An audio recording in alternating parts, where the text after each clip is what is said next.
Duplicate है। तो finally Chhattisgarhi cinema जगत की सिल्वर जुबली हिट मूवी हसजन पगली फंस जबे को अब यूट्यूब पर रिलीज किया जा रहा है। दोस्तों आखिरकार कब आने वाला है यह मूवी, इसके बारे में जानना चाहते हैं तो वीडियो में अंत तक बने रहिएगा।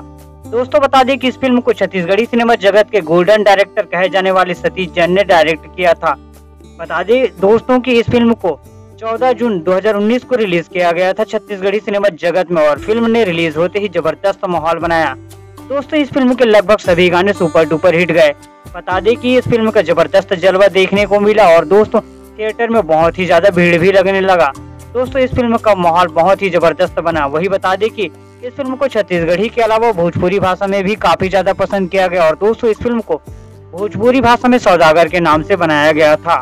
अब बात करते हैं कि आखिरकार कब आने वाला है यह मूवी यूट्यूब पर। इसके बारे में दोस्तों इस फिल्म को AVM गाना यूट्यूब चैनल पर रिलीज किया जा रहा है 11 अगस्त सुबह 7 बजे। तो दोस्तों आप सब भी इस फिल्म के लिए इंतजार कर रहे थे कि नहीं, हमें कमेंट करें। वीडियो पसंद आए तो लाइक करें और चैनल को सब्सक्राइब भी करें। थैंक्स फॉर वॉचिंग दोस्तों।